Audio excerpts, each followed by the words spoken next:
Perfectamente, ingeniero Gabriel. Bueno, muchas gracias a Cien por la invitación. En el día de hoy, en esta hora que tenemos, voy a hablarles un poco de la cogeneración y trigeneración, particularmente con motogeneradores a gas. Y mi nombre es Gabriel Camona, como decía Oscar, mucho gusto, un placer estar acá. Yo trabajo actualmente para la compañía INIO, que es la propietaria de las fábricas de motores Jenbacher y Waukesha. Tengo varios años de experiencia en estos temas, alrededor de unos 22 años. Eh, y mi cargo actual es ingeniero, se podría decir ingeniero de aplicaciones. Entonces soy el manager de la parte técnica de los motogeneradores Jenbacher. Mi especialidad es la ingeniería mecánica. Soy ingeniero de la Universidad Tecnológica de Bolívar. Hice una maestría en Cuba acerca de eficiencia energética y medio ambiente. Muchas gracias nuevamente por tenerme acá. Vamos a ver.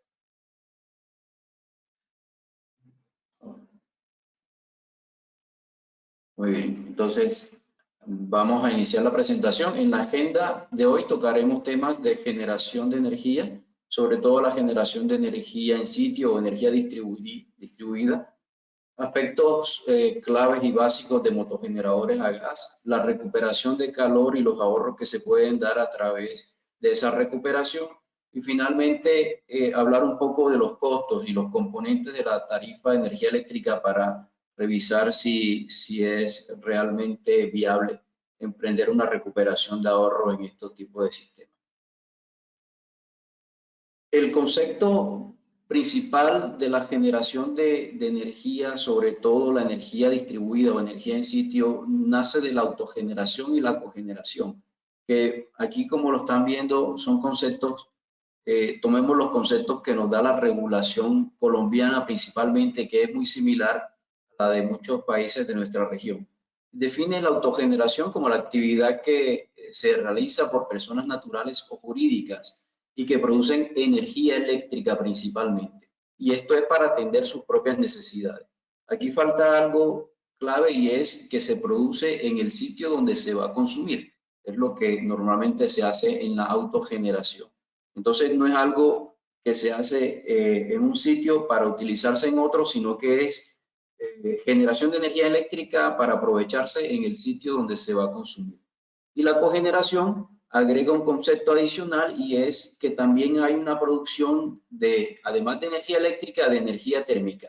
Y esto hace parte integral de una actividad productiva. Entonces, a diferencia de la autogeneración, la cogeneración agrega un componente adicional y es el aprovechamiento o la generación de energía térmica. También podemos ver más claramente el concepto mediante estos esquemas conceptuales y el esquema conceptual lo que nos dice es que la generación de energía es el aprovechamiento de una fuente de energía que puede ser convencional, no convencional o energía renovable. Y estas fuentes de energía pueden ser las convencionales como el gas natural de la tubería, o fuentes renovables como el biogás, fuentes renovables como el aire, como el sol, o inclusive combustibles alternativos o especiales como el hidrógeno, como lo estamos viendo actualmente, que se aprovechan o que se recuperan en unos recursos energéticos distribuidos. Recursos energéticos distribuidos que no es más que la tecnología que va a aprovechar esa fuente de energía. Esa tecnología puede ser, como ustedes la están viendo acá, turbinas eólicas, paneles solares, pequeñas centrales hidroeléctricas, turbinas, y en el caso que vamos a hablar hoy es de los motores de combustión interna. Estos motores de combustión interna particularmente tienen una capacidad de generación tan baja como 10 kilovatios hasta 18.000 kilovatios. Estos motores aprovechan la energía de combustibles convencionales, no convencionales y renovables, así como de cualquier tipo de combustible para generar electricidad, calor, para un proceso de cogeneración.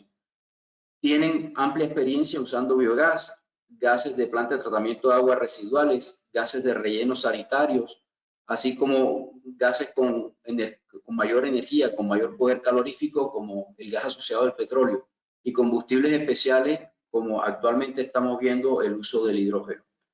Estos motores tienen alta capacidad de aprovechamiento de energía del combustible para producir la electricidad, a lo que podemos decir que tienen una alta eficiencia eléctrica. Llegan en el orden de del 49%, inclusive se ha logrado 50-51% de ese aprovechamiento de energía del combustible. Los motores, cuando son exclusivos para combustibles gaseosos, se ha verificado que tienen una menor producción de gases de efecto invernadero. En cuanto a la regulación colombiana, Colombia exige que cuando se utiliza un combustible gaseoso se tenga un límite de emisión o que no se emita más de 300 miligramos por metro cúbico de óxidos de nitrógeno. Esto es medido a un 3% de oxígeno de referencia. Los motores cumplen de manera estándar, cumplen con la regulación de emisiones de Colombia y de muchos de nuestros países de la región. Y esto es sin utilizar un tratamiento de gases de escape para llegar a esos niveles de emisión. Entonces acá no hay ningún problema. Esta utilización, como ustedes vieron, de diferentes fuentes de energía, diferentes combustibles, puede hacerse de manera individual o puede hacerse en un equipo de operación dual. Operación dual no es más que aprovechar la disponibilidad y ser flexible ante el uso de dos tipos de combustible. Los motores entonces permiten una mezcla de dos tipos de combustible o un cambio entre ellos durante su funcionamiento. La mezcla puede estar entre un 0 y un 100% de cada uno de los combustibles y no tienen ningún problema en mantener controlada la eficiencia y los niveles de emisiones ante el uso de esos dos combustibles. Entonces, como lo ven acá, es necesario entonces dos trenes de gas donde el combustible principal, digamos que si es una planta que tiene biogás y gas natural, si su fuente principal de energía es el biogás y tiene el gas natural de respaldo, entonces por el tren de gas 1 pasará el combustible principal y para eso se diseña el motor para que pueda obtener la mayor eficiencia y la mayor potencia con ese gas principal, en este caso el biogás, y por el tren de gas secundario pasaría el gas natural. Una imagen, como la ven acá, es lo que usualmente van a ver en sitio. Van a ver dos trenes de gas entrando al mismo motor. Esto es posible en la medida en que se pueda analizar la composición de esos combustibles, analizando la cromatografía de los dos tipos de gases. Y estas cromatografías determinan el diseño del sistema de combustión. En este diseño del sistema de combustión se tiene muy en cuenta el número de metano y el poder calorífico del combustible, que son características importantes en un combustible. Y vamos a hablar ahora entonces, para que entiendan un poco, para que entendamos un poco qué es el número de metano. El número de metano es un parámetro que determina la resistencia en la detonación. ¿Qué tanto resiste ese gas a que detone? Y para hacernos una idea, es comparable con el número de octano de la gasolina. Mientras mayor es ese número de metano, quiere decir que tiene mayor resistencia a detonar. Es más fácil controlar la combustión cuando es un número de metano alto. Y entonces es un valor muy importante para las aplicaciones donde se utiliza gas natural, propano y gases asociados al petróleo, donde el número de metano tiende a ser bastante bajo. O sea, la resistencia a la detonación es bastante alta. Entonces, en combustibles como propanos, gases asociados al petróleo, ustedes pueden ver acá que tienen los números de metano más bajos, mientras que combustibles renovables como el biogás o el gas de relleno sanitario o el gas de plantas de tratamiento de agua residual tienen un número de metano alto. En Colombia tenemos dos grandes fuentes de combustible de gas natural, por ejemplo.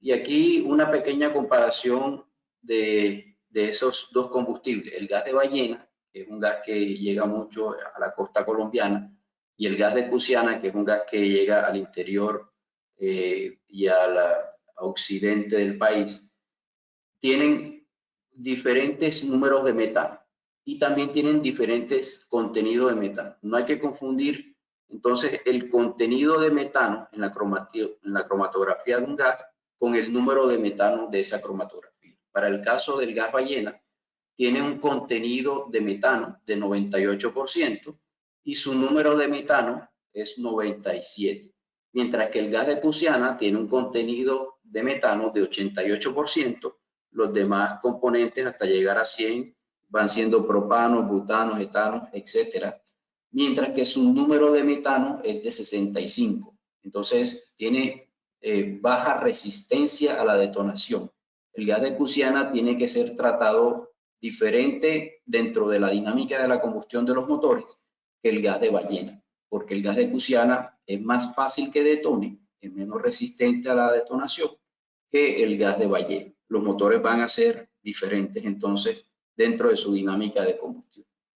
Y acá en la región, dentro de los datos que he analizado, podemos ver que hay números de metano muy diferentes dentro de cada país inclusive, y entonces por eso la importancia de contar con una cromatografía para la selección adecuada de la versión o de la dinámica de combustión de cada motor.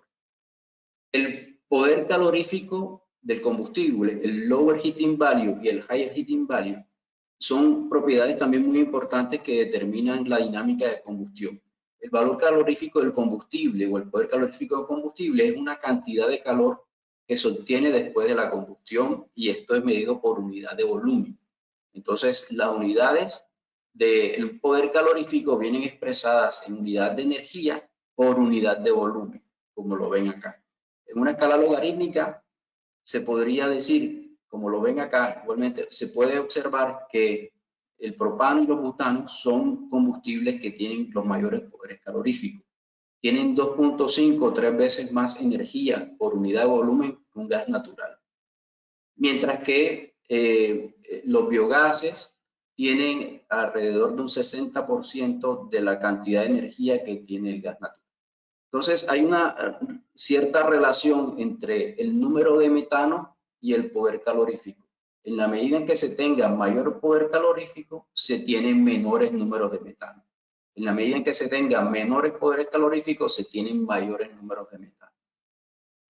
Okay, entonces, en cuanto a la diferencia entre un poder calorífico inferior y un poder calorífico superior, la diferencia simple es que cuando estamos hablando de poder calorífico inferior, el producto de la combustión, o sea, los gases que se van hacia la chimenea o que se botan al medio ambiente, tienen un contenido de agua y ese contenido de agua está en estado gaseoso.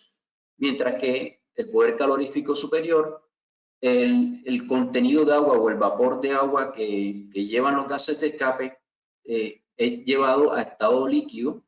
Entonces vamos a tener un aprovechamiento del calor que tiene ese agua porque lo pasamos de estado de vapor a estado líquido. Y esto nos da para decir que el poder calorífico inferior más el calor latente de vaporización del agua es igual al poder calorífico superior. También nos da para decir entonces que el poder calorífico superior siempre es mayor o igual que el poder calorífico inferior en una relación de aproximadamente 10%. Poder calorífico superior dividido entre el poder calorífico inferior normalmente está en el orden de 1.1. ¿Okay? Bien, una propiedad adicional no del combustible, sino de las condiciones técnicas o características técnicas de los motores es el volumen de gas. A todos nos interesa saber cuánto gas me consume, cuánto gas voy a pagar en la factura del distribuidor de gas o del gas que estoy comprando.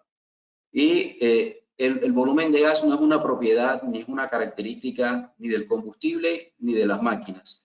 El volumen de gas es simplemente un resultado de cuánta energía requieren mis motores, las máquinas que van a consumir, dividido entre su poder calorífico. Típicamente poder calorífico inferior, porque eso es lo que nos dice la norma que nos regula a todos los fabricantes de motores, que hay que hacerlo así, con poder calorífico inferior.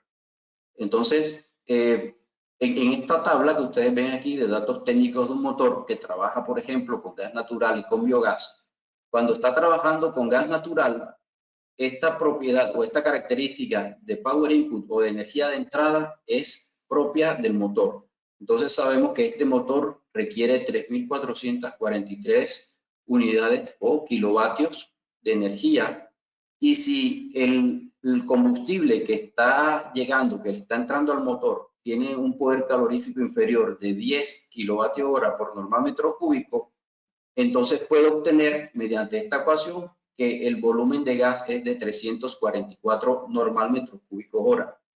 Pero si yo cambio de combustible y ahora voy a usar biogás, el requerimiento particular de esta máquina en cuanto a su energía de entrada es de 3.555 kilovatios.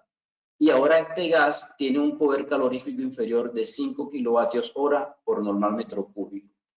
Entonces el volumen aquí automáticamente me cambia, según esta ecuación, me cambia a 711 normal metros cúbicos por hora. Entonces, como pueden ver, no se puede decir, los fabricantes no pueden decir cuánto es el volumen de gas que va a consumir su máquina si no conoce las características del combustible. Y en cuanto a las unidades, ustedes pueden ver acá que el volumen de gas en este caso está expresado en unidades normales. Hay algunos otros que pueden expresarlo en unidades estándar. El que vende el gas, el suministrador del gas, puede estar considerando estándar, mientras que un fabricante está considerando unidades normales. Y esto es fácil convertir de unidades normales a unidades estándar, simplemente teniendo en cuenta aquí algunos estándares que definen cuáles son las condiciones normales, cuáles son las condiciones estándar, como se ven acá, en cuanto a la temperatura y la presión. Y utilizando la ecuación o ley de gases ideales, podemos llegar a la conclusión que para convertir a unidades estándar, si la temperatura que se considera como estándar es 15 grados Celsius, tendría que multiplicar las unidades o lo que tengo en normal metro cúbico por 1.055. Si la temperatura que consideran el usuario que está interesado en conocer sus unidades estándar está considerando una temperatura ambiente de 20 grados Celsius como estándar, entonces habría que multiplicar por 1.073 las cantidades de normal metro cúbico que se están teniendo en este caso que ustedes están viendo en las especificaciones. Bien, y una relación muy típica que se ve acá en cuanto al volumen, el poder calorífico y cuánta potencia me puede entregar la máquina, lo vemos muy seguidamente en los casos cuando un cliente tiene biogás, tiene una planta de tratamiento de aguas residuales, tiene un vertedero, o cualquier tipo de proceso industrial que nos permita obtener un flujo de gases. Y en este caso, o en este ejemplo, se puede ver un usuario que tiene alrededor de 700 metros cúbicos hora estándar de biogás y que sabe que tiene un contenido aproximado de 65% de metano. Y de ese proceso, de esos gases que él eventualmente está quemando a la atmósfera, quiere conocer cuánto potencial, cuántos kilovatios eléctricos puede sacar de ese contenido o de ese biogás que está botando hoy día al medio.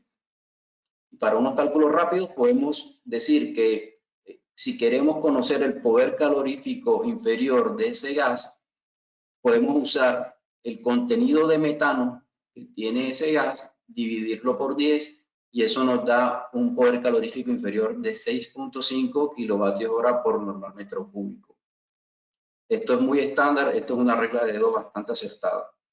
Y si queremos conocer entonces o llevar ese volumen de gas que tiene en unidades de estándar, metros cúbicos hora, llevarla a normales, simplemente aplicamos la ecuación y obtenemos que tiene 663 normal metro cúbico hora de biogás. ¿Y por qué llevarlo a normales? Porque el poder calorífico se está dando en unidades normales.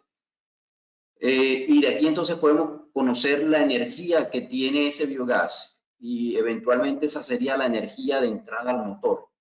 Aplicando la ecuación, multiplicando el volumen de gas por el poder calorífico, y vamos a obtener entonces un valor de 4.313 kilovatios de energía que pueden entrar al motor. Si el motor tiene una eficiencia eléctrica entre 39 y 40, o inclusive puede llegar a 44%, que son valores típicos de eficiencia eléctrica para diferentes tipos de motores, este cliente tiene un potencial de generación de 1.700 kilovatios eléctricos o 1.900. Está en ese rango aproximado de cuánta electricidad puede generar. Y entonces vamos a hablar un poco de ese tema de la eficiencia. ¿Qué es eso de la eficiencia? La eficiencia es simplemente cuánta electricidad, cuánta proporción de electricidad te puede entregar el motor, como lo vemos acá, cuánta proporción de electricidad te puede entregar el motor de acuerdo con la energía del combustible que entra, del power input. Electricidad de salida dividido entre combustible de entrada. Y normalmente se puede utilizar ese término, está bien usado, pero los usuarios finales les interesa saber mucho el dato del hit rate. El hit rate, su conveniencia o su facilidad es que cuando tú utilizas el hit rate y conoces una tarifa de combustible, te es fácil saber cuál es el costo de generación de un kilovatio eléctrico por el concepto de combustible. El hit rate es un término que se utiliza, al igual que la eficiencia, para designar cuál es la eficiencia de la planta, pero expresado en cantidad de combustible que se necesita para generar una unidad de energía eléctrica.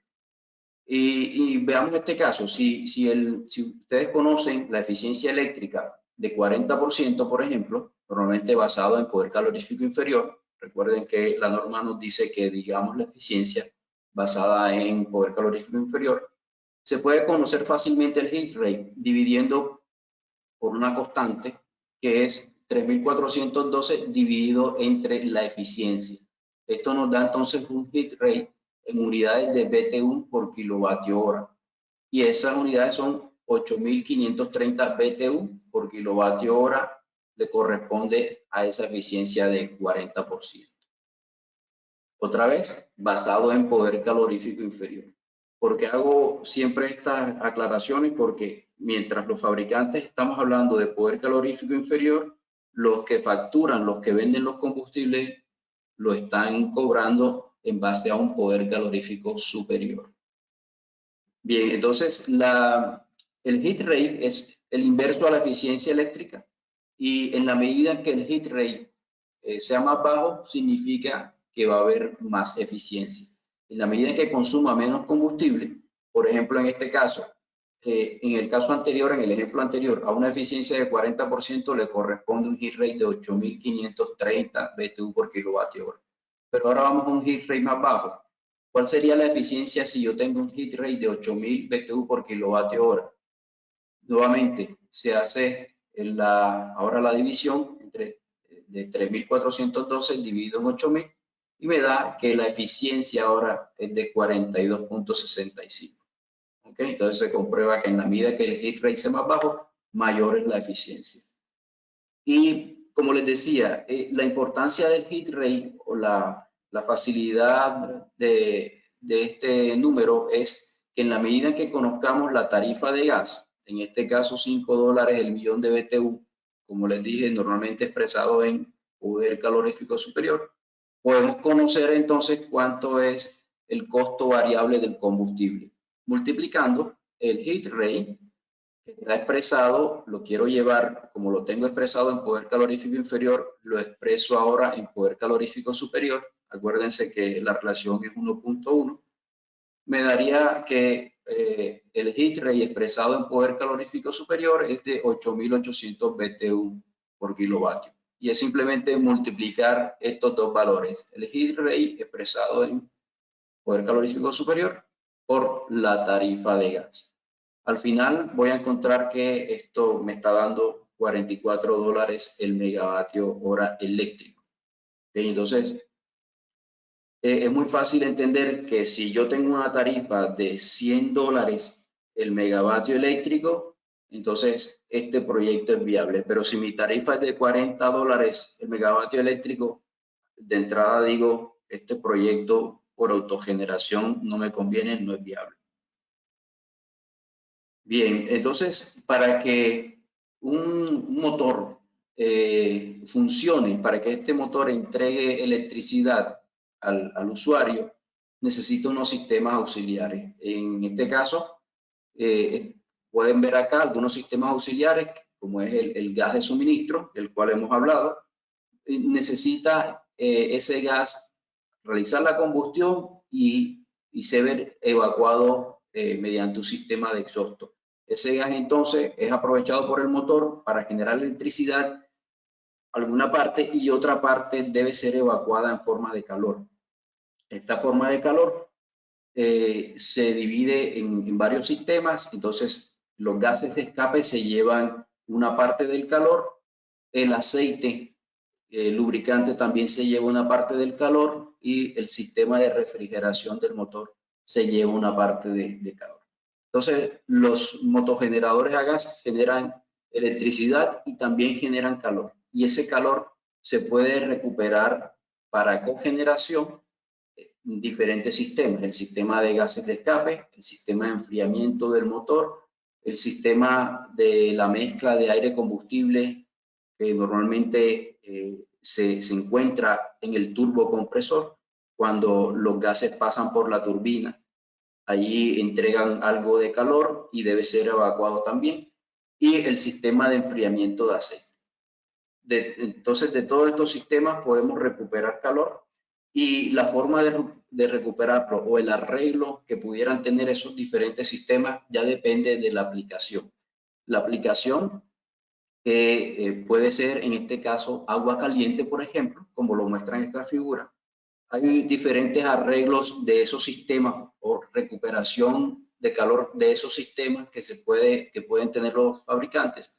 Y en este caso estoy mostrando 4 diferentes arreglos. Y lo que nos permite tener esto es diferentes flujos o diferentes temperaturas de agua caliente recuperada de esos sistemas auxiliares. Depende entonces de la necesidad del usuario. Y en términos generales, ¿para qué sirve la cogeneración? Bueno, además de lo evidente, que es generar electricidad y generar calor para diferentes procesos, como lo estamos acá, y en diferentes aplicaciones, nos sirve para ser eficientes y para reducir costos y reducir emisiones al medio ambiente. Como este ejemplo, es un ejemplo por unidad de energía. Un usuario, en este caso, requiere 1 kilovatio hora de electricidad y 1 kilovatio hora de energía térmica. Por los métodos convencionales, la energía de entrada debería ser alrededor de 3.4 kilovatios para que le llegue esa cantidad de energía al usuario. Y estamos hablando de una eficiencia, entonces, una eficiencia del ciclo de 60%. Mientras que en una tecnología de cogeneración solamente se requieren 2.2 kilovatios y estamos hablando de una eficiencia de recuperación de un 90% de aprovechamiento de la energía.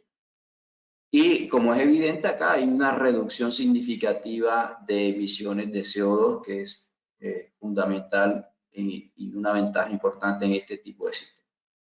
Las diferentes aplicaciones, ¿quiénes son los usuarios normalmente? Los usuarios son los distritos de calefacción, distritos de enfriamiento, las plantas de tratamiento de aguas residuales, edificios comerciales, hoteles, unidades médicas, hospitales, la industria de automóviles, textil, química, pulpa y papel, acero, cemento, alimentos, etcétera, etcétera. Los sistemas de cogeneración o la producción combinada de calor y electricidad no son tecnologías únicas, como ustedes lo ven aquí. Cada aplicación tiene sus necesidades y cada requerimiento, cada aplicación necesita una solución a la medida de acuerdo a esas necesidades. Y entonces vamos a ir un poco explorando también las características técnicas de esa cogeneración. Entonces, esto es un esquema de cogeneración típico donde motogeneradores a gas entregan electricidad al usuario, los gases de exhausto son aprovechados en calderas recuperadoras para entregar vapor de agua a ese usuario. Este es un esquema de cogeneración típica, así como el aprovechamiento de agua caliente en lugar de vapor, por ejemplo. Y un esquema de trigeneración, a diferencia de la cogeneración, es que hay aprovechamiento de tres energías. Entonces acá en este caso se está recibiendo, o el usuario está recibiendo, en este caso un hospital, está recibiendo electricidad, está recibiendo agua caliente y además está recibiendo agua fría. Agua fría que es producida en chillers de absorción, que son máquinas térmicas, luego vamos a verlo con mayor detalle, máquinas térmicas que aprovechan una fuente térmica para producir agua fría. Esa es la trigeneración. Bien, y entonces en cuanto a la producción de agua caliente, lo que normalmente van a ver ustedes en las especificaciones técnicas de los fabricantes, van a ver cómo es un circuito de recuperación de los diferentes sistemas del motor, de dónde se puede recuperar, en este caso agua caliente, estamos hablando de agua caliente, y los fabricantes vamos a entregarle una información como esta, de dónde está saliendo, cuánta cantidad de calor se está obteniendo, se está recuperando los diferentes sistemas, el total de calor recuperado, el flujo de agua caliente y el delta de temperatura o el incremento de temperatura que está teniendo ese agua caliente al pasar por los diferentes circuitos del motor. ¿Y de dónde sale esa información? Simplemente para dejarles el dato de las ecuaciones que usualmente se utilizan, son ecuaciones termodinámicas normales, donde se determina que el calor que está recuperando ese agua caliente es producto del flujo másico de ese agua por la densidad, por la capacidad calorífica o calor específico del agua, multiplicada por la diferencia de temperatura o el incremento de temperatura que está teniendo ese agua. Al aplicar esa ecuación, pueden verlo acá, que se está obteniendo el valor que dice que se está recuperando. Y ese valor que estamos teniendo acá están unidades de energía. Son 1.361 kilovatios que está, en este caso, llevándose el agua caliente, que está utilizando el agua caliente. Que de otra forma tuviera que usarse un combustible, digamos que en la industria convencional este agua caliente pudiera requerir gas natural para calentarlo. Una corriente de 58.4 metros cúbicos de agua entrando a 70 grados a una caldera y saliendo a 90 grados va a requerir un consumo de combustible, va a requerir una facturación de combustible. Y esa es una factura evitada cuando estoy recuperando esta cantidad de calor. Esa cantidad de calor, si conocemos que las tarifas nos las están dando, las tarifas de gas que estamos evitando, nos las están dando en unidades de dólares por millón de BTU, simplemente llevamos esa cantidad de calor de kilovatios a unidades similares, en este caso 4.64 millones de BTU por hora. Y recuerden que esto está dado cuando viene del fabricante, esas unidades están dadas en poder calorífico inferior, luego se lleva ese ahorro, ese costo, ese calor evitado a unidades de poder calorífico superior. Vamos a conocer que en este caso se están ahorrando 5.1 millones de BTU por hora. Y al multiplicarlo por una tarifa de combustible de $5 el millón de BTU, podemos estimar un ahorro de $25.55 la hora, alrededor de $215.000 al año. Y es una forma muy rápida de determinar o de entender, pasar del calor aprovechable a cuál es mi factura evitada de gas natural, y esto es lo que llamamos entonces el ahorro. Estos cálculos que están aquí más abajo es simplemente buscar ese valor de otra forma, teniendo en cuenta el volumen de gas que se evita, etcétera, etcétera. Van a ver que van a llegar a las mismas unidades o a los mismos términos de ahorro monetario. Esto es con el gas, perdón, esto es con el agua caliente, pero luego si vamos a un escenario de producción de vapor, un escenario de producción de vapor ya implica que tengamos que estar hablando exclusivamente de los gases de escape del motor por la calidad o la temperatura que se tiene o que se requiere para producir vapor. Y la recuperación de calor simplemente se hace en una caldera recuperadora de calor para producir vapor. Y el esquema típico es que estos gases de escape del motor a una alta temperatura entran a una caldera, a lo largo de su recorrido van entregando energía, van entregando calor a una corriente de agua para producir vapor. Esta línea de abajo es la línea de agua que va pasando también por la caldera, pasa de un estado líquido, luego se va transformando en estado de vapor hasta llegar a un estado de vapor. En este punto estamos hablando del vapor saturado y en caso de ser requerido puede llegar a vapor sobrecalentado. Los principios generales de las calderas recuperadoras es que el calor de los gases de escape es igual al calor que se requiere para producir el vapor, menos el calor que se va en las purgas y las pérdidas de radiación. Entonces aquí hay una ecuación fundamental y es que los gases de escape multiplicados por una eficiencia nos van a dar el calor que se lleva el vapor. La presión típica de vapor es hasta 300 psi para estos equipos recuperadores. Una tonelada de vapor requiere alrededor de 680 kilovatios de energía, cuando el agua de alimentación es de 80 grados Celsius. Al agua de alimentación me refiero a el estado líquido en que entra el agua y luego va a salir en vapor. La temperatura de la chimenea de los gases de escape, o sea, acá cuando salen los gases de escape, está limitada normalmente por el contenido de azufre del combustible.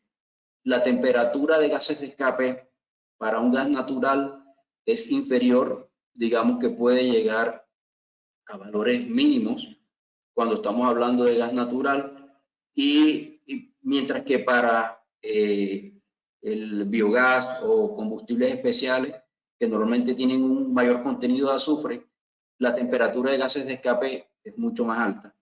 Y porque puede haber condensación de azufre y se puede presentar sulfurización de los metales que están allá al final en la chimenea. Aquí viene un concepto de pinch point, y este pinch point es la diferencia de temperatura mínima entre los gases de combustión, de la salida de los gases de combustión, y la temperatura de saturación o de evaporación del agua. Está acá ese punto. Y lo que nos pide ese pinch point es que no lleguemos a un punto de equilibrio donde la temperatura o el delta de temperatura sea suficiente para que no tenga yo que utilizar mayor contenido de material o mayor material que no me sea económico. Entonces, la superficie de intercambio crece exponencialmente cuando el pinch point es bastante bajo. Normalmente cuando es inferior a 20 grados Celsius, esta diferencia de temperatura empieza a no ser económico un diseño de calderas de recuperación. Entonces, los fabricantes tenemos herramientas para calcular cuánto vapor se recupera a partir de los gases de escape, conociendo cuál es la presión de saturación de vapor que requiere el usuario. Y estas programas o estas herramientas de cálculo se basan principalmente en, primero, calcular el calor de los gases de escape, simplemente utilizando la masa de los gases de escape por la capacidad calorífica de los gases de escape, por la diferencia de temperatura de esos gases de escape. Cuánto entra, a qué temperatura entra a la caldera y a qué temperatura sale.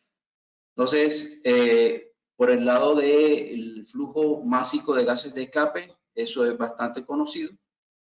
Por el fabricante está ahí en los datos técnicos principales de la máquina. Y luego el poder calorífico, hay también tablas y herramientas que nos dicen cuál es el poder calorífico de acuerdo a la temperatura a la que estén esos gases de escape y también de acuerdo con la relación aire-combustible que se haya establecido para la combustión de esa máquina. Luego, al hacer esas consideraciones numéricas, en este caso podemos calcular que los gases de escape de esta máquina, de este ejemplo, están alrededor de 1.925.000 kilojoule hora. Y en términos de kilovatios, estamos hablando de unas 535 kilovatios hora aproximadamente que se puede recuperar de esos gases de escape. Y luego también, de una manera muy fácil, podemos decir que se puede evitar alrededor de 1.82 millones de BTU hora por el uso del combustible si vamos a aprovechar estos gases de escape en algún proceso de calentamiento. En este caso, estamos hablando, siguiendo la misma metodología, de convertir esos millones de BTU hora basados en poder calorífico inferior, llevarlos a poder calorífico superior, multiplicarlo por la tarifa de gas. Nos estaríamos ahorrando $10 la hora, alrededor de $85.000 al año al recuperar calor de esos gases de escape. Pero luego, también si queremos conocer cuánto vapor se puede recuperar, y ya por el lado de vapor, podemos utilizar el diagrama de presión entalpía, diagrama de Molière, del vapor de agua, donde con una ecuación muy simple y es cuánto flujo de agua o de vapor voy a pasar por la diferencia de entalpía que puede ganar ese agua, allí voy a obtener el calor que se requiere para ese vapor. Y compararlo, según la ecuación anterior, compararlo con el calor que estoy aprovechando de los gases de escape por una eficiencia.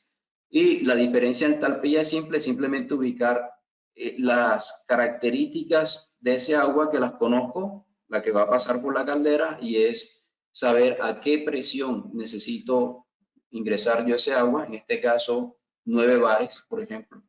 Y el proceso de formación de vapor de agua, de conversión del agua a vapor de agua, se hace a presión constante, lo llevo hasta un punto de saturación y ahí voy a obtener la entalpía del vapor. Aquí ya obtengo todos estos números. Y el valor desconocido aquí entonces me está diciendo que es cuánto vapor de agua, o sea, la masa. Este es el valor desconocido que necesito averiguar en estas ecuaciones. Simplemente en la comparación de ecuaciones, tengo entonces que la masa del vapor de agua por la diferencia de entalpía que obtiene ese vapor de agua durante el proceso de formación de vapor es igual al calor de los gases de escape por una eficiencia. Despejo entonces la masa de vapor de agua y al final, utilizando los valores que ya he utilizado anteriormente o que he obtenido anteriormente y considerando en este caso una eficiencia de 0.98 o 98% aproximadamente, obtengo que soy capaz, este proceso es capaz de producir 785 kilogramos hora de vapor de agua a 9 bares. ¿Okay?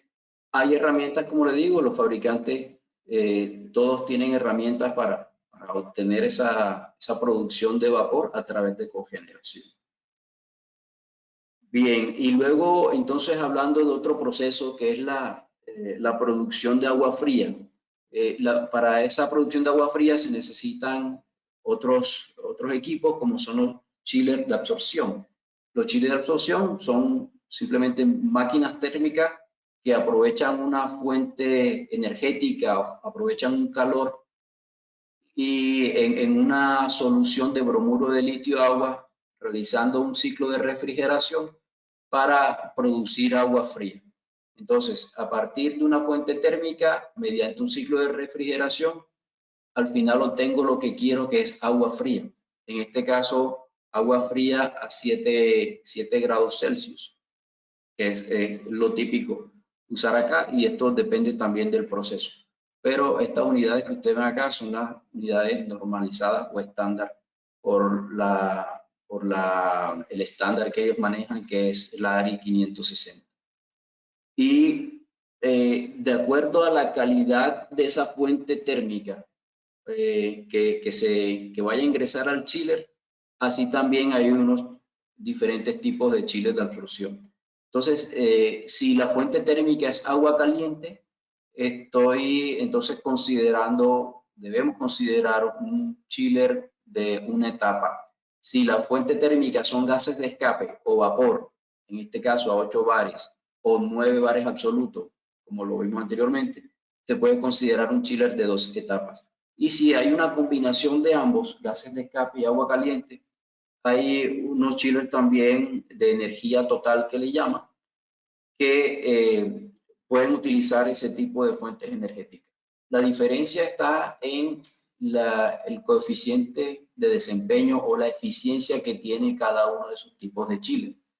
Los de una etapa tienen bajas eficiencias, se podría decir que aprovechan el 70-75% de la energía de esos gases, su COP es de 0.7, 0.75, mientras que ya uno de 2 etapas es el que tiene más coeficiente de desempeño, y estamos hablando de 1.2, 1.4. Y esto es el doble, aproximadamente el doble de eficiente que uno de una etapa. Y como les decía, hay unos estándares, hay unas normas, particularmente para los chillers, utilizan la ARI 560 que definen cómo evaluar este COP, este coeficiente de operación. Y ahí están las características. Luego, ¿cómo llevamos esto entonces a unos ahorros? Para el mismo ejemplo que venimos viendo durante la presentación, quería comprobar entonces cuántas toneladas de refrigeración me pueden dar ese calor recuperado. Y entonces las toneladas de refrigeración se pueden calcular de manera rápida como el calor recuperado por el coeficiente de desempeño, el COP, dividido entre una constante que es 3.51. Esto es para llevar de kilovatios a toneladas de refrigeración. Y entonces el COP depende del tipo de energía o de la calidad de energía que esté recuperando. Para una recuperación de agua caliente de 1361, acuérdense que entonces aquí tendría que utilizar uno de una etapa, y el potencial de toneladas de refrigeración en este caso es 1361 kilovatios multiplicado por 0.7, que es el COP, dividido entre 3.51, y tengo un potencial acá de 270 toneladas de refrigeración que se pueden producir en este caso con agua caliente. Mientras que el lado de los gases de escape, los gases que están acá, tienen un potencial de recuperación de 635 kilovatios, lo multiplico por su COP, 1.4, dividido entre 3.51, tengo un potencial de 253 toneladas de refrigeración a partir de los gases de escape. Y cuando se analiza un chiller de energía total, es decir, que aprovecha los gases de escape así como salen del motor y se aprovecha el agua caliente que se puede obtener del motor, entonces aquí el potencial de recuperación es de 403 toneladas de refrigeración. Y luego esto, ¿cómo lo llevo a ahorros? ¿Cómo lo llevo a dinero?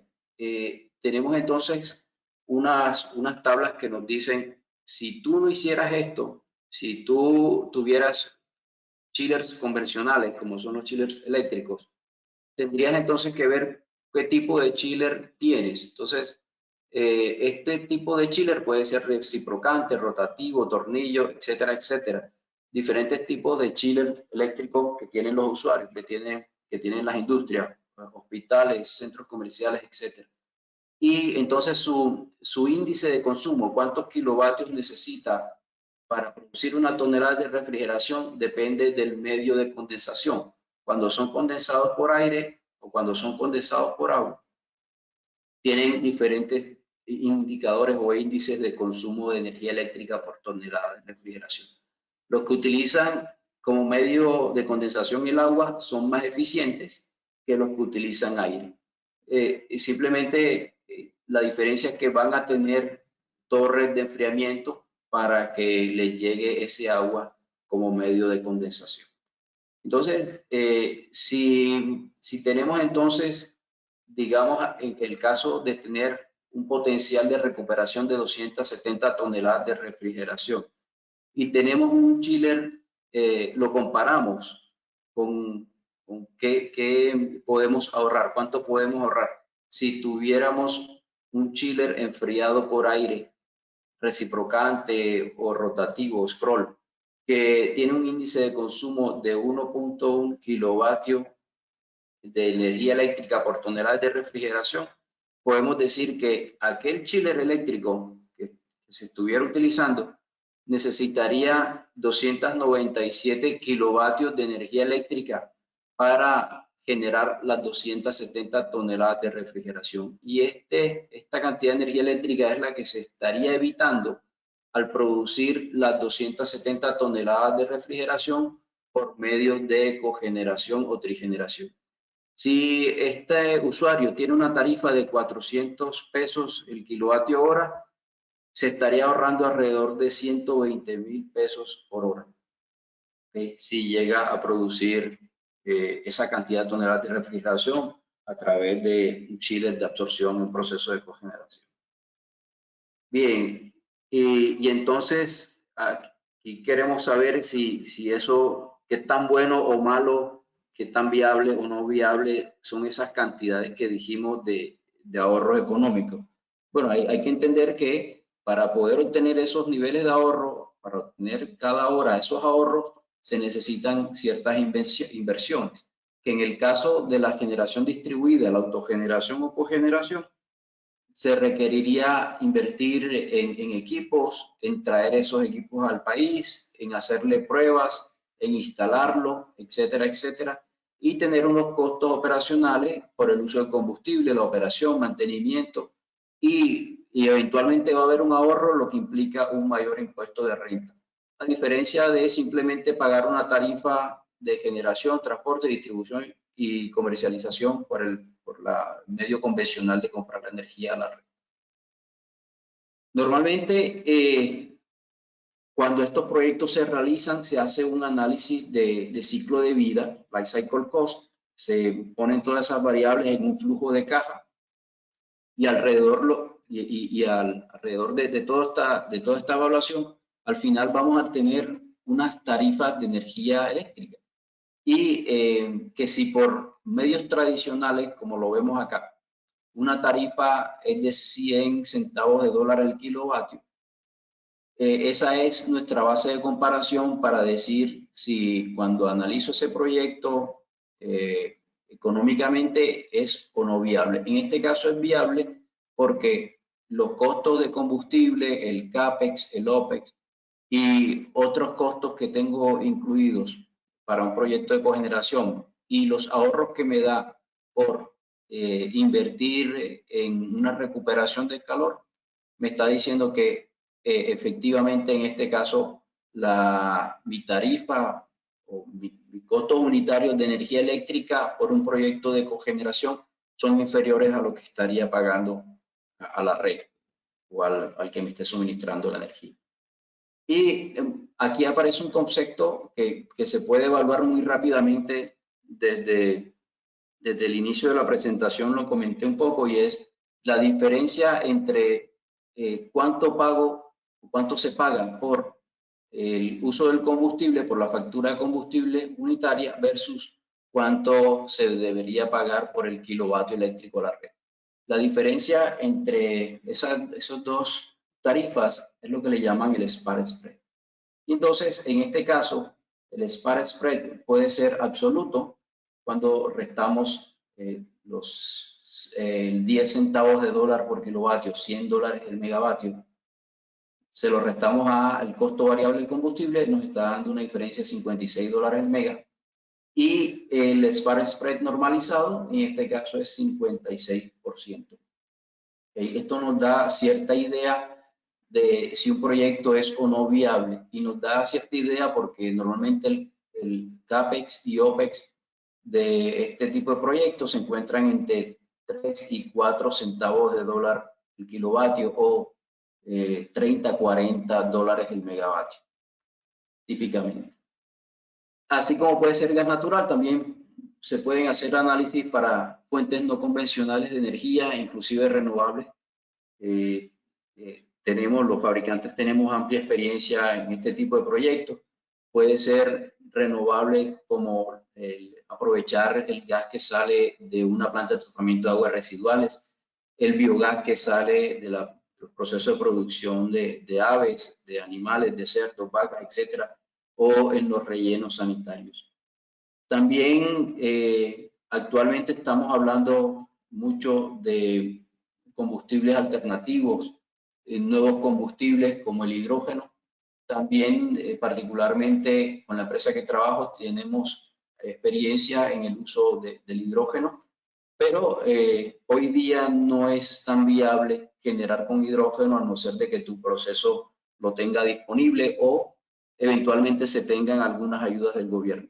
Como lo ven acá, en una comparación hoy día, las tarifas del hidrógeno, el costo de producir una unidad de hidrógeno es bastante alto y no están siendo viables los proyectos cuando los analizamos económicamente sin ninguna ayuda del gobierno. Bien, entonces en estos 5 minutos que tengo, quisiera hablarles un poco muy rápidamente de quién es INNIO, qué hacemos. Nosotros, bueno, INNIO es la compañía que tiene las fábricas de motores Jenbacher y Waukesha. Se han entregado alrededor de 48.000 unidades que están generando más de 64 gigavatios de energía, y esto es comparable, esa cantidad de energía comparable a tres Alemanias aproximadamente, la capacidad instalada de 3 Alemanias. Estamos en más de 150 países y nuestras máquinas, la producción de nuestras máquinas, la generación eléctrica puede ir desde 200 kilovatios hasta 10.000 kilovatios. Son máquinas de alta eficiencia y, como ustedes vieron durante la presentación, varios casos del uso de diferentes combustibles. Entonces, podemos lograr eficiencias de más del 90% en los procesos de cogeneración y trigeneración. Y algo de lo que no les hablé allí durante la presentación, y es que todas estas máquinas involucran tecnología. Entonces, ya vieron que la producción o generación de energía eléctrica con motores a gas confirma que estamos en una era de descarbonización, estamos utilizando combustibles alternativos, renovables, está haciendo una generación descentralizada, ya pasamos de aquellas grandes centrales eléctricas a pequeña generación distribuida. Y en cuanto a la digitalización, que es lo que representa estas imágenes, es que todos los fabricantes, particularmente nosotros en Jenbacher, tenemos un monitoreo constante y tenemos tecnología invertida en las máquinas. Entonces, y esta tecnología invertida hace que eventualmente se tengan más de 9 trillones de dólares en ganancias de productividad para los usuarios. En este momento hay más de 15.000 unidades o motores conectados al sistema, y esto permite un flujo de datos amplio donde se puede tomar esa información para reducir los tiempos de respuesta, para mejorar los esquemas de mantenimiento, implementar nuevos esquemas, producir informes, analizar flotas, analizar activos, recibir notificaciones desde el celular eventualmente, y tener mejores esquemas de mantenimiento indicando dónde eventualmente puede estar la falla y tener toda la información de la máquina allí a un solo clic. Entonces, aquellos manuales, grandes manuales que uno utilizaba, que tiene ahí dentro de los centros de operación, se pueden descargar inclusive desde aquí, desde los centros de operaciones de la máquina. Entonces, hay tecnología allí invertida y hay recursos que se pueden utilizar, pantallas de computador, celulares, mensajes de texto, etcétera, etcétera. Bien, y esto es lo que tenía para comentarles. En caso de necesitar alguna información con nosotros, aquí les dejo entonces una persona de contacto y no sé si tengan alguna pregunta. Muchas gracias, ingeniero Gabriel. Creo que sí tenemos preguntas. Aquí tenemos al ingeniero José Armando Pérez. Ingeniero José Armando, muy buen día nuevamente. Bienvenido, por favor. Adelante con su inquietud, ingeniero José. ¿Podemos habilitar su micrófono? Sí, muy buenos días, muchas gracias, Oscar. Muy buena presentación, ingeniero Gabriel, muchas gracias por compartir ese conocimiento.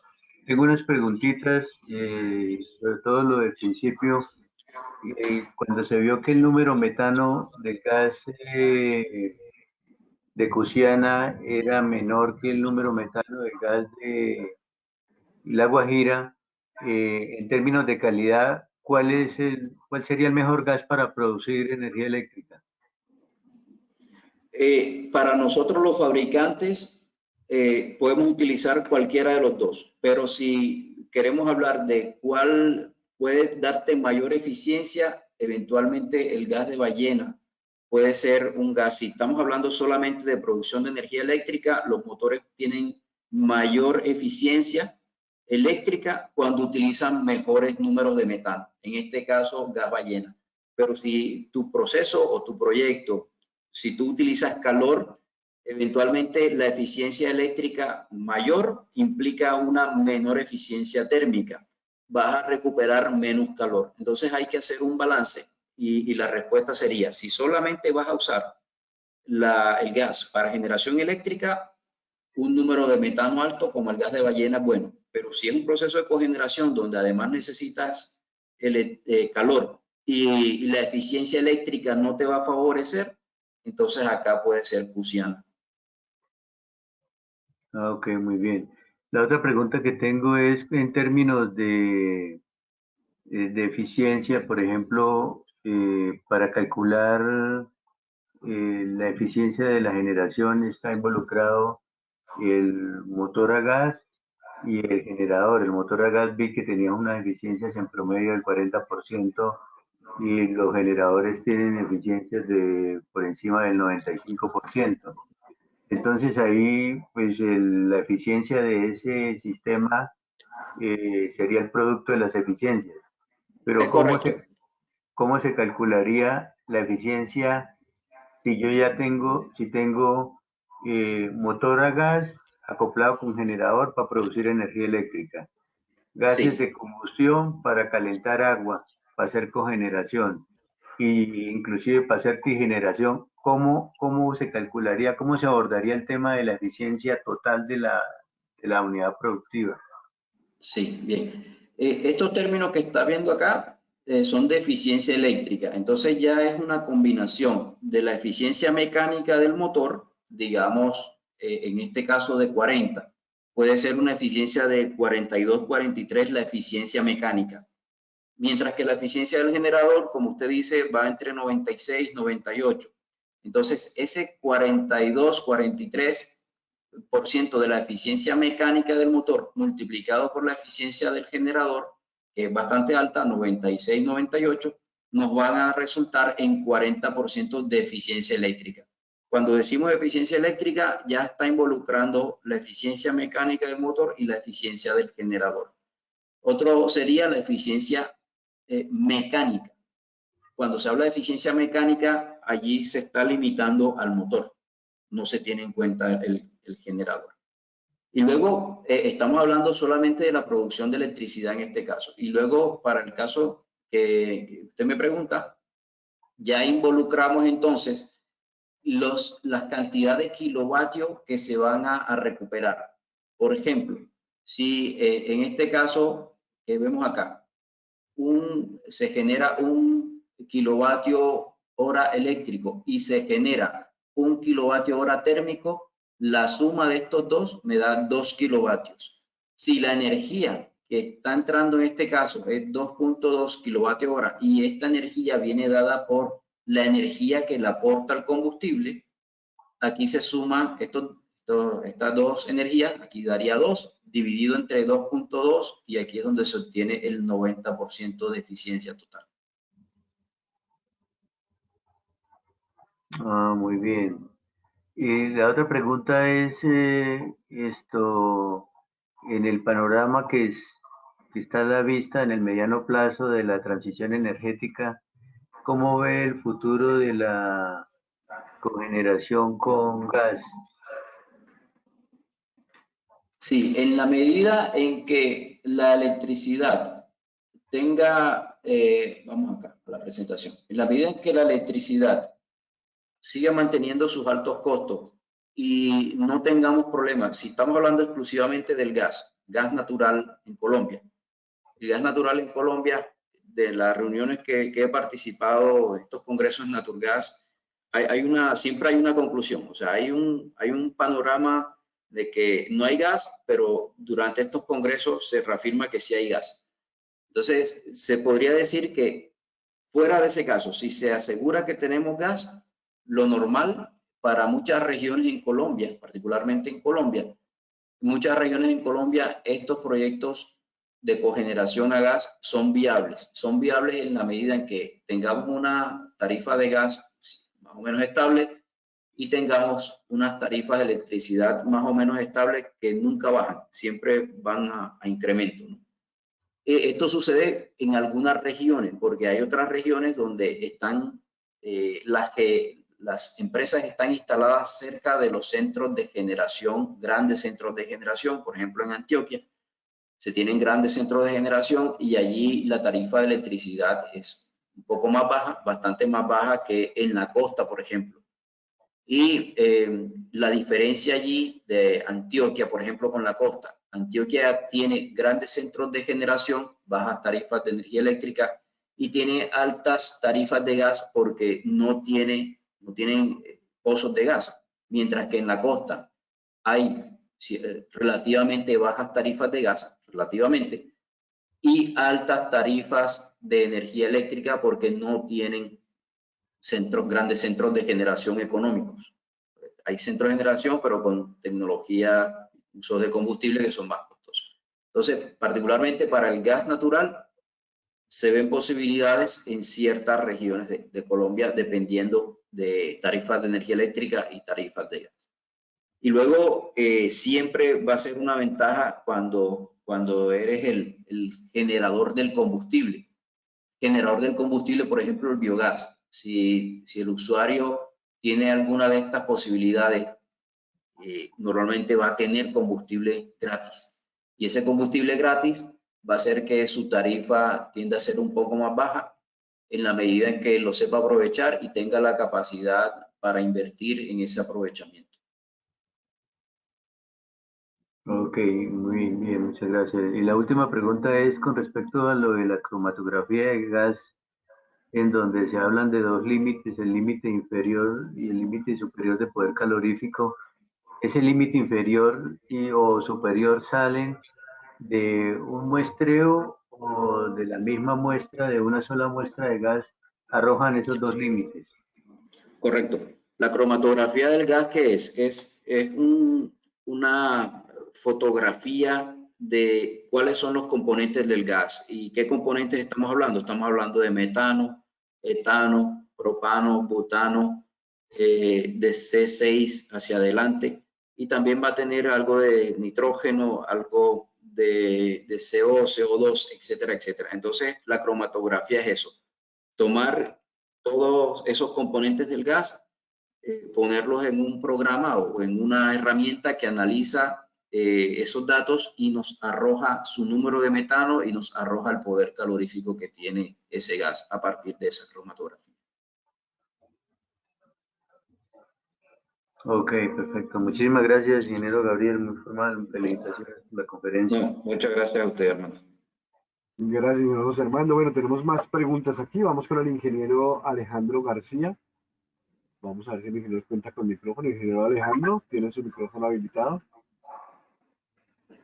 Simplemente dándole clic al micrófono, ahí con el micrófono lo habilita. Vale. Bueno, aquí nos escribe el ingeniero Alejandro, nos dice, ¿es posible convertir motores de gas a hidrógeno? Sí, la respuesta, Alejandro, es sí, sí se puede. Hoy día, te hablo desde el punto de vista de los motores Jenbacher, los motores con los que trabajo. Hoy día ya pueden trabajar con una cantidad de hidrógeno.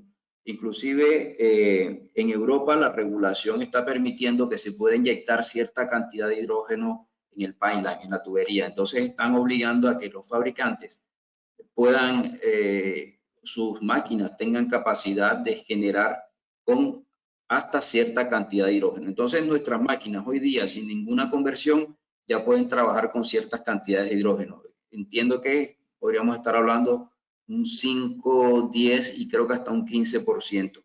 Luego, si la participación de hidrógeno es superior a eso y puede llegar hasta un 40%, por ejemplo, nosotros hacemos pequeñas conversiones en nuestra máquina, necesitas cambio tecnológico para, a partir de esa participación de hidrógeno, pueda operar la máquina. Y si estamos hablando de una máquina que trabaje 100% con hidrógeno, ya no estamos hablando de una conversión, sino que estamos hablando de una máquina diseñada particularmente para hidrógeno o que tenga mayores cambios tecnológicos. Es posible que sea una conversión, pero el cambio tecnológico o los costos van a ser superiores. ¿Y qué cambios tecnológicos son? Te podría decir que tienes que cambiar pistones, por ejemplo, ya los pistones no son iguales. Cuando estamos hablando, por ejemplo, acá de estas características del número de metano, por ejemplo, y de la dinámica de combustión, el número de metano de un gas natural, si es un motor diseñado para gas natural, por ejemplo, su número de metano está, como lo decíamos acá, 97, 100, 65, etcétera.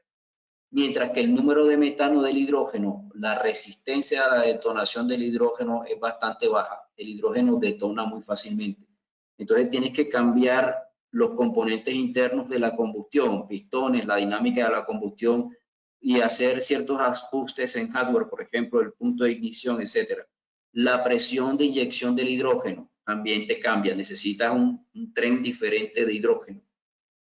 El poder calorífico del hidrógeno es en un 30% del poder calorífico del gas. Entonces vas a necesitar mucho más volumen de hidrógeno que el volumen de gas natural. La presión, te comentaba, en gas natural o en diferentes combustibles al hidrógeno, diferentes al hidrógeno, la presión del gas es de milibares, menos de un bar, mientras que con el hidrógeno estamos hablando de 8 bares. Entonces ahí te cambia también, es diferente la dinámica de la combustión. Con el hidrógeno tú necesitas inyectarlo directamente al cilindro, mientras que con otro tipo de gases, como el gas natural, tú puedes hacer una mezcla aire-combustible, pasarla por el turbo, etcétera, etcétera. Te decía que el hidrógeno tienes que inyectarlo allá directamente y por eso la mayor presión de gas requerida. Entonces, se pueden hacer conversiones dependiendo de la participación del hidrógeno dentro de ese combustible. Y mayores requerimientos de conversión si estamos hablando 100% de hidrógeno. Perfecto, ingeniero Gabriel. Bueno, tenemos aquí dos preguntas. Aquí nos escribe el ingeniero Franklin. Vamos a ver si cuenta con micrófono y continuamos con Carlos Pinzón y Edwin también Moreno. Ingeniero Franklin, ¿tiene su micrófono habilitado? Le damos clic, por favor, al icono de su micrófono, ingeniero Franklin. Ok, aquí nos escribe. Costos de los equipos en dólares, megawatts instalado en motor, costo de los equipos en dólares, en megawatts instalado en refrigeración para chiller. Si alrededor de, cuando estamos hablando solo autogeneración, los rangos que se usaban anteriormente, estábamos hablando de $1000 el kilovatio, $1.000.000 el mega. Esto ha venido bajando, en algún tiempo pudimos estar hablando de 600, 700 mil dólares el mega, pero nuevamente se han venido incrementando por los incrementos en los materiales, en el transporte, etcétera, etcétera. Y estamos sobrepasando los 800 mil dólares el mega, 900 mil aproximadamente. Eso es para autogeneración. Pero luego cuando involucramos un proyecto de cogeneración, particularmente chillers de absorción, son equipos bastante costosos, los chillers, en comparación con calderas recuperadoras o intercambiadores de calor para producir agua caliente. Los chillers son componentes bastante costosos y podemos encontrarnos que pueden tener un costo similar al del motor. Entonces, para 1 megavatio de generación con el motor, que nos está dando 700 mil dólares el mega, podemos encontrar que para recuperar calor de ese mismo motor en un chiller de absorción necesitamos esa misma cantidad para recuperar calor y producir agua fría. Entonces, estamos hablando del doble, de 1.400, 1.500 dólares el kilovatio, 1.5 millones de dólares el megavatio eléctrico instalado, con recuperación de agua fría. Perfecto, ingeniero, gracias. Bueno, vamos a darle paso al ingeniero Carlos Pinzón y continuamos con el video de internet. Ingeniero Carlos, adelante con su pregunta. Hola, muchas gracias. Tengo una pregunta con respecto a la generación de electricidad por la generación distribuida versus la autogeneración. Tengo entendido que la generación distribuida se debe vender la energía al comercializador, mientras que en la autogeneración pues uno se evita como todos los otros cargos de distribución, de transmisión y todos esos otros cargos. Aún la generación distribuida, digamos, teniendo que pasar por comercializador, sigue siendo económicamente viable. Bueno, no soy experto en regulación, voy más que todo por el lado técnico, pero sí, efectivamente, en la ley 1715 se establecen los conceptos de autogeneración, cogeneración, y tiene un concepto aparte, como usted dice, de generación distribuida, Carlos. Y generación distribuida, entendiéndose, como usted dice, no está en la locación del usuario, mientras que la autogeneración y cogeneración está aquí, donde los usuarios, la generación distribuida está por acá y necesita esa electricidad que ser transportada y distribuida a través de cables que no son de propiedad del usuario.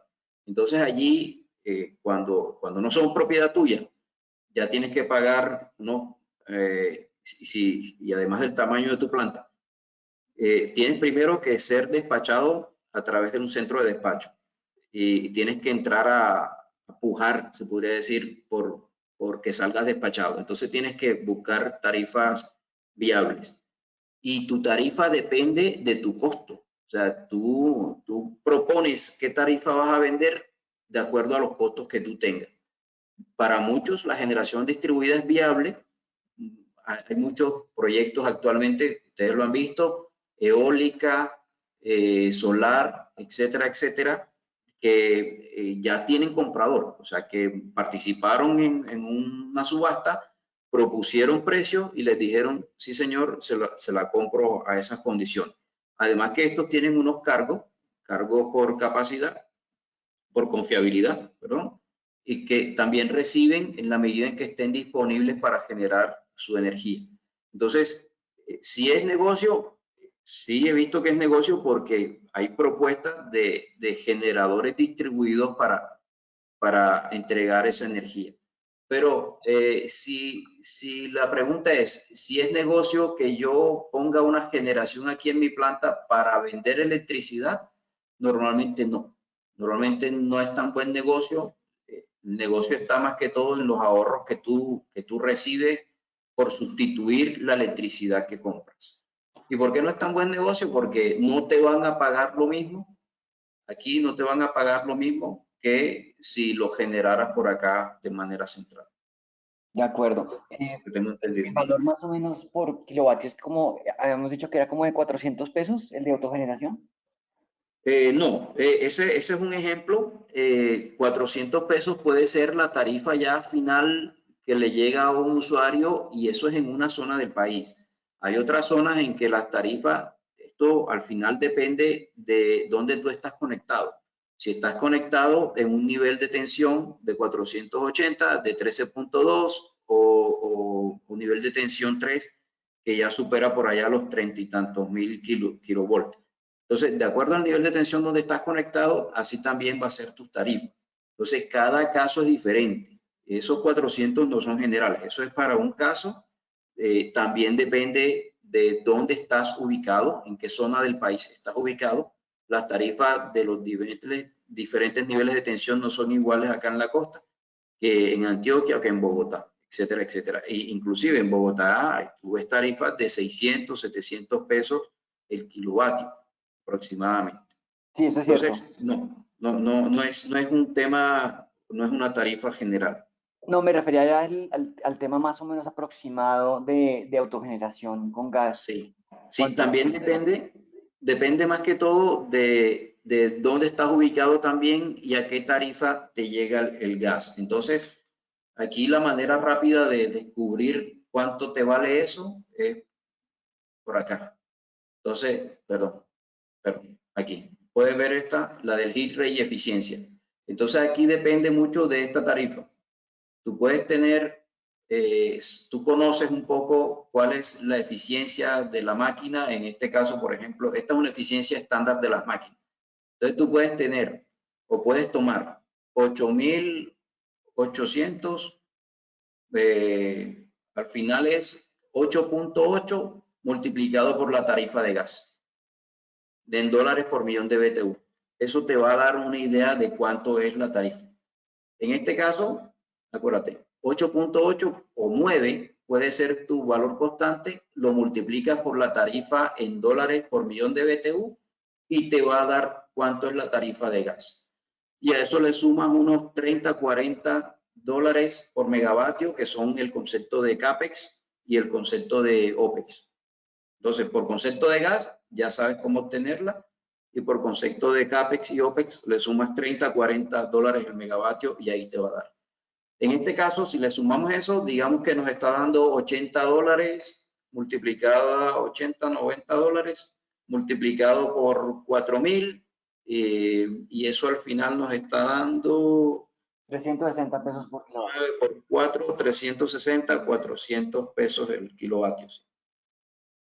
Pero mira, que esta tarifa de gas es muy baja. O sea, para niveles de Colombia es muy baja.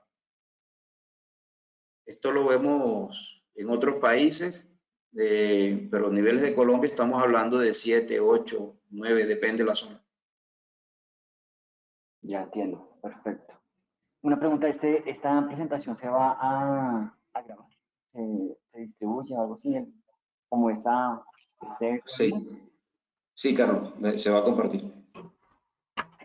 Claro que sí, ingeniero Carlos, vamos a compartirla, podrán encontrarla en nuestra página web www.acien.org. Allí encontrarán en servicio al ingeniero todas las presentaciones de las conferencias que les interesen.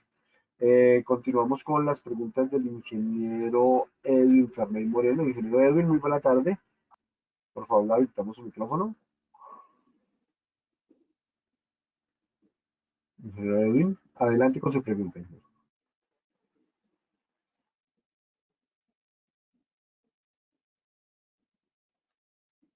Ingeniero Edwin, ya tiene su micrófono habilitado.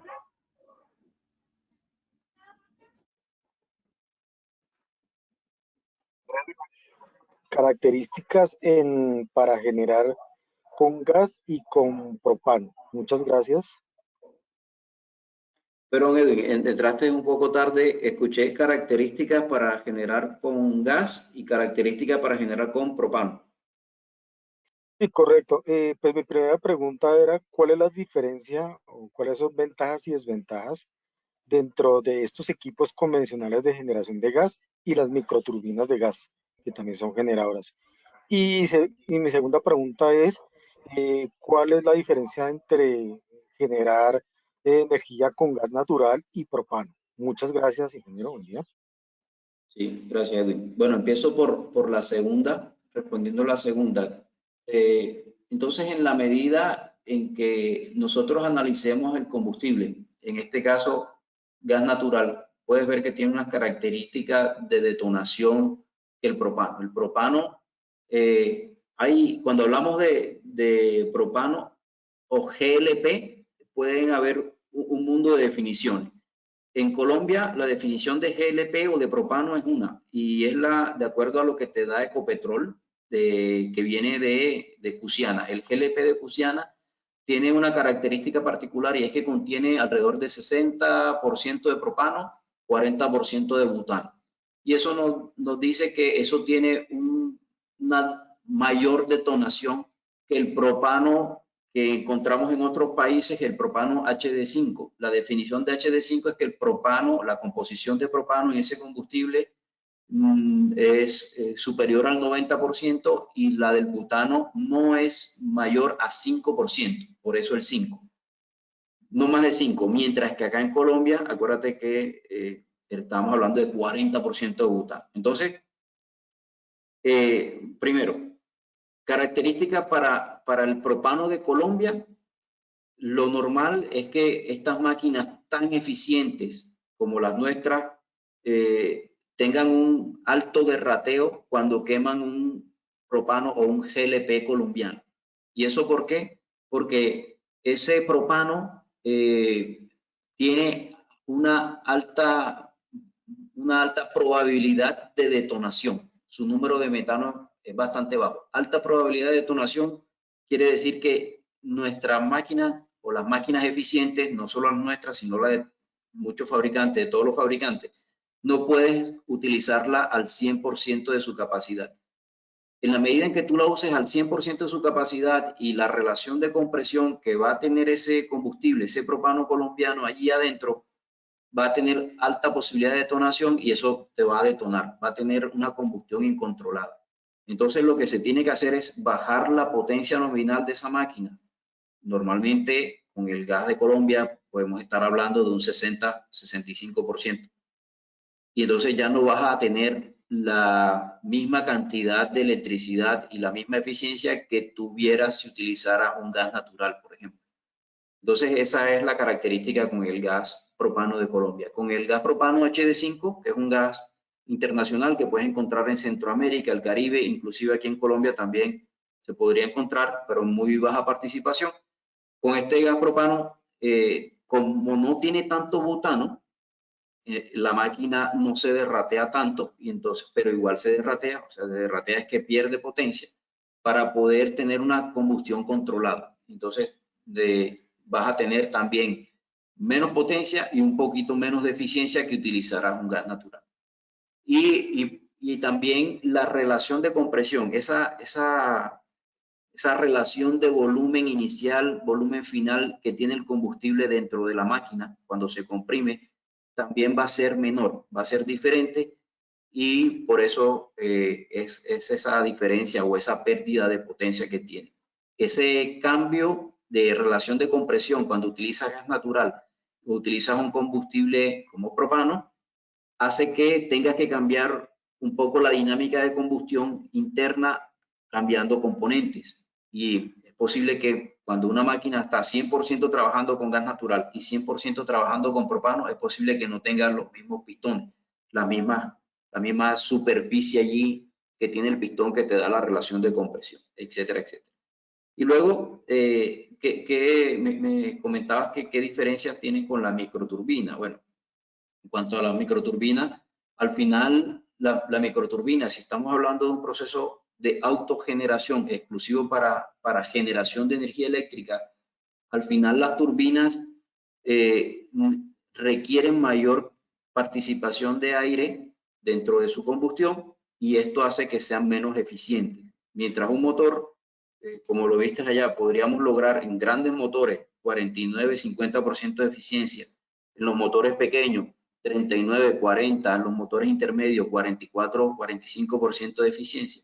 Las turbinas o microturbinas no pasan, creería yo que de 38, siendo las más eficientes. Normalmente están en 36, un poco más grandes, un poco más pequeñas, en 32% de eficiencia. Y esto hace que muchas veces no sean adecuadas o no sea viable, no sea económico instalarlas para un proyecto de autogeneración. Son competitivas en el evento en que tú necesites mayor cantidad de vapor. Por ejemplo, papeleras, donde el proceso es intensivo en el uso de vapor, son bastante competitivas. Habría que hacer una comparación 1 a 1 de ciclo de vida del motor, ciclo de vida de una turbina, qué me entrega el motor, qué me entrega la turbina. Y en ese caso la turbina va a tener la ventaja de que te entrega mayor vapor.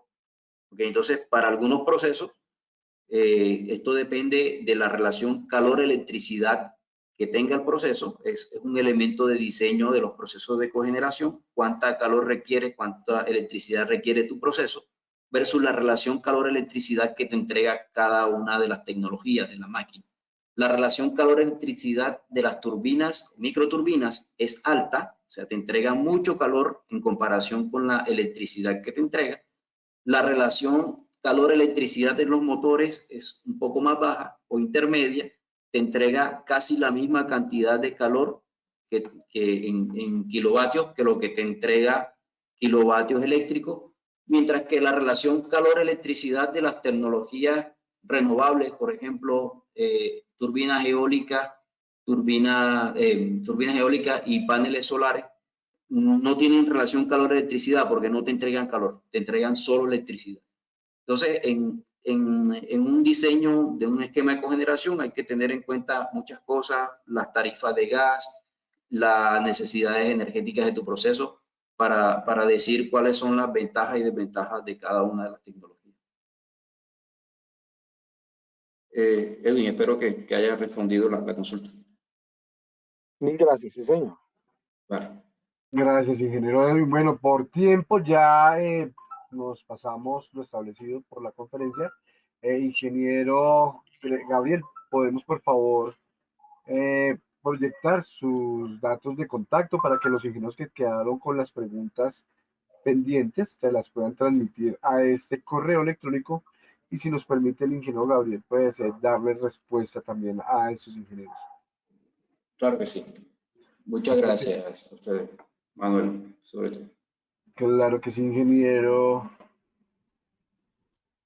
Gabriel. Bueno, estamos esperando que tomen nota del dato de contacto y correo electrónico. Con eso, pues, se pueden contactar directamente con nuestro conferencista. Ofrecemos excusas a nuestros asistentes, pero por tiempo, en verdad, ya se nos va a cerrar la plataforma. Bueno, no siendo más, voy a invitarlos para que nos acompañen el día de hoy en la tarde a la siguiente conferencia virtual organizada por ACIA. Un tema también muy interesante para todos ustedes: gerencia de la producción y mantenimiento de plantas de proceso. Perfecto, ingeniero Gabriel. Bueno, en nombre de ACIEN y el Departamento de Servicios al Ingeniero, agradecemos en verdad su excelente presentación y su excelente disposición para estas actividades organizadas por ACIEN. Ingeniero Gabriel, esperamos contar con su conocimiento en futuras actividades virtuales y pues posteriormente presenciales. Ustedes, señores asistentes, no olviden inscribirse en la siguiente actividad del día de hoy a las 3 de la tarde. Damos por terminada esta sesión y esperamos que nos acompañen a las 3 de la tarde. Feliz día para todos.